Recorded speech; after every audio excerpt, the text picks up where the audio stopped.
Many students confess to me that sometimes in the exam room during the essay part, their mind suddenly goes blank and they don't know what to write. Hi guys, this is Moni from PTE Magic. Welcome back to my channel. In today's video, I'll be sharing with you guys the top 5 most common mistakes that people make when doing PTE writing. So without further ado, let's get started.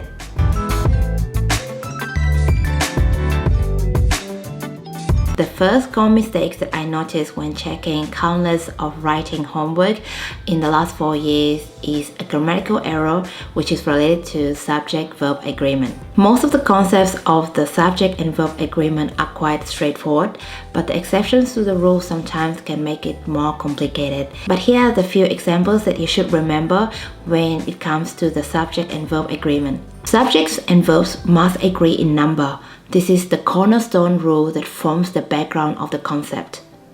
For example, the student studies for his upcoming PTE exam. So the student here is a singular noun, therefore we don't have any s at the end.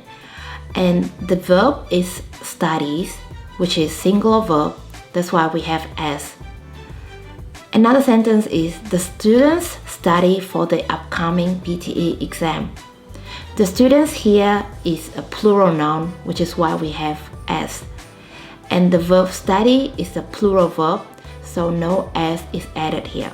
When gerunds are used as the subject of a sentence, they take the singular form of the verb. However, when they are linked by and, they take the plural form. For example, listening is the hardest part in PTE. Listening is singular here, which is why we're using the verb is. Another sentence is listening and speaking are the hardest parts in PTE. So listening and speaking are connected by and, which is why we're using the plural verb here, which is are.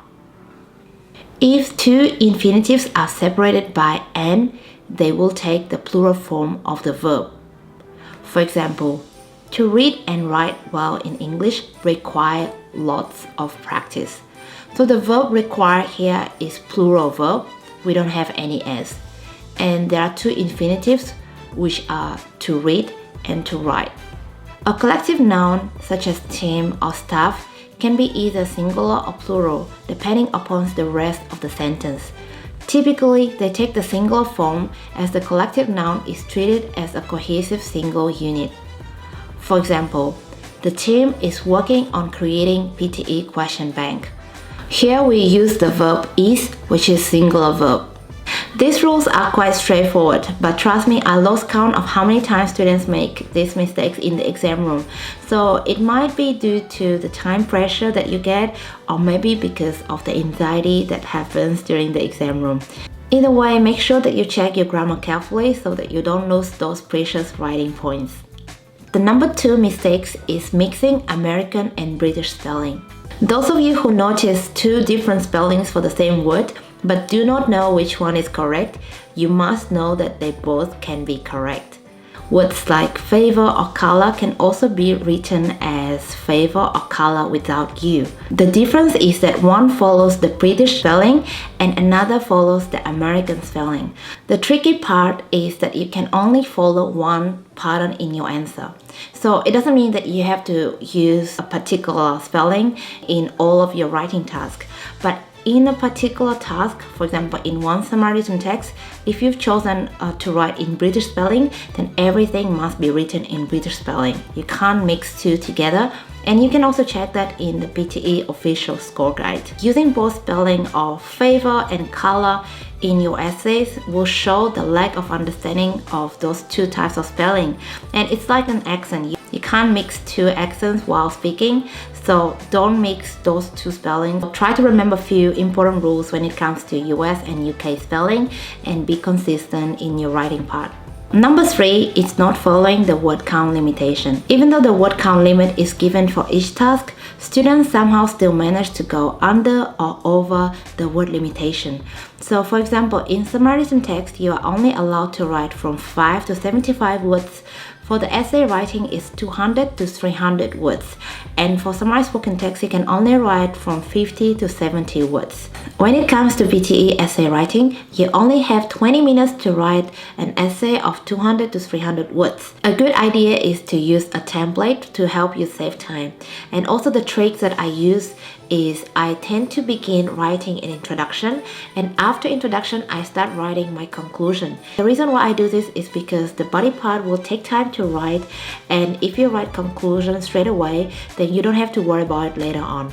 And it also means that you don't have to rush at the end. Even when you practice at home, don't cheat and strictly time yourself. Set a timer of 20 minutes and follow the time strictly and check your word count every single time. For summarized written text, even if you add extra word, making it 76 words, you will not be scored at all. So you will get 0 point for the task. And of course, you guys don't want that to happen. Number 4 is not checking spelling in writing related listening tasks. Okay, it sounds a bit complicated, writing related listening tasks, but they are actually the listening tasks which are related to writing. So they are summarized spoken text, fill in the blanks, and write from dictations. I noticed that everyone these days use the spell check or Grammarly when writing on the computer or when drafting the email. And of course, I know that it is a must-have tool in our everyday life, but it also kind of prevents us from having correct spelling. So personally for myself, I used to rely so much on spell check that at some point I keep forgetting the actual correct spelling for certain word, and it really diminished my spelling. My recommendation is that don't use the spell check while writing. So only use it after you finish writing, because it's very clear that you can learn incorrect spelling if you keep using the spell check. The last mistake that I observe is that people tend to focus too much on the meaning in the writing task.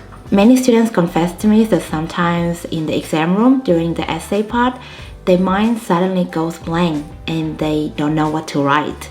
You should remember that PTE is very different from IELTS.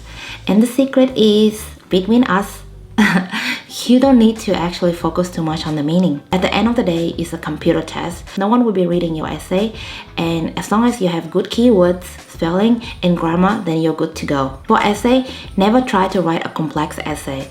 Include as many topic keywords as you can. If the essay is about education, then you can write about academic resources, or use the words like university facilities, etc. Adding the relevant words will boost your vocabulary score in your essay, and also you don't need some complicated or difficult words to spice up your essay.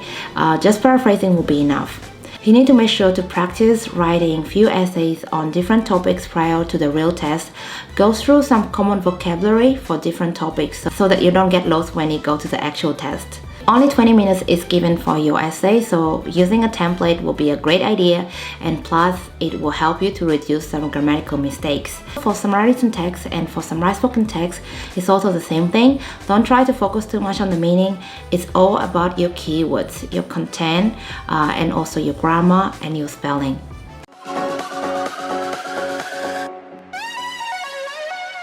Those were the 5 most common mistakes that you should avoid when it comes to PTE writing. If you found this video helpful, make sure to click the like button and comment below. And if you're new to my channel, please click the subscribe button below. Thank you so much for watching, and good luck with your test. Bye!